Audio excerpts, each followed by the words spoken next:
Et si la confiance en soi n'était qu'un souvenir? Dans cette vidéo, on va parler d'un topic capital. On est tous conscients qu'on a besoin d'une confiance en soi pour pouvoir réaliser nos projets ou juste bien vivre en général, se sentir bien dans notre peau. Dans une des shorts que je fais, j'ai donné un peu d'aspect sur la confiance en soi, ce que c'est en réalité. Et aujourd'hui, on va approfondir pour non seulement arriver à mettre la main dessus, comprendre ce que c'est réellement la confiance en soi et surtout voir comment on va l'incarner dans notre vie, dans tout ce qu'on fait au quotidien. Car la vérité est là, c'est vraiment frustrant de te sentir tout le temps gêné, peureux au fond de toi, même si tu ne laisses rien paraître au public. Et dans les mêmes situations, voir ton entourage ou simplement d'autres arrivent à faire ce qui te fait flipper au plus profond de toi en toute tranquillité. Tu te poses peut-être la question, waouh, comment ils le font? Par exemple, le fait que je fais cette vidéo, peut-être que tu as envie de faire des vidéos, mais tu te sens frustré au fond de toi parce que tu n'as pas actuellement la confiance nécessaire pour le faire,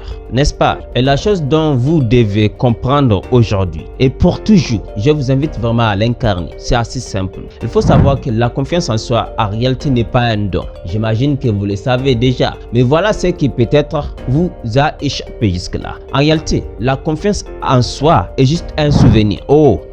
Je répète, la confiance en soi est en réalité est simplement juste un souvenir. Quel genre de souvenir donc? C'est très simple. En réalité, à chaque fois que tu vis une situation et qu'en fin de cette situation, rien ne s'est passé, ou même disons que l'expérience était positive, ton cerveau enregistre cela comme j'ai vécu cela et j'ai bien géré cela. Cette mémoire est rentrée, elle est là dans le cerveau. Maintenant, quand une situation pareille se représente demain ou dans le futur proche, c'est très simple. Ça peut être la même situation ou des situations semblables. Tout de suite, ton cerveau rappelle cette mémoire et se dit, ah ça, c'est quelque chose qu'on a déjà géré dans les temps en toute tranquillité. Alors, tu peux le faire. Donc, quelque part, ton cerveau te donne un feu vert en générant assez d'émotions en toi qui te sentir galvanisé et positivement motivé à faire l'action. Disons, les garçons l'ont tous vécu, en tout cas la majorité. Il y a une jeune fille qui passe, tu aimerais parler à cette jeune fille et tes amis le savent depuis des mois peut-être, mais tu as trop peur, tu n'as pas assez confiance en toi. Et un jour, la fille venant, tes amis te taquinant, tu dis,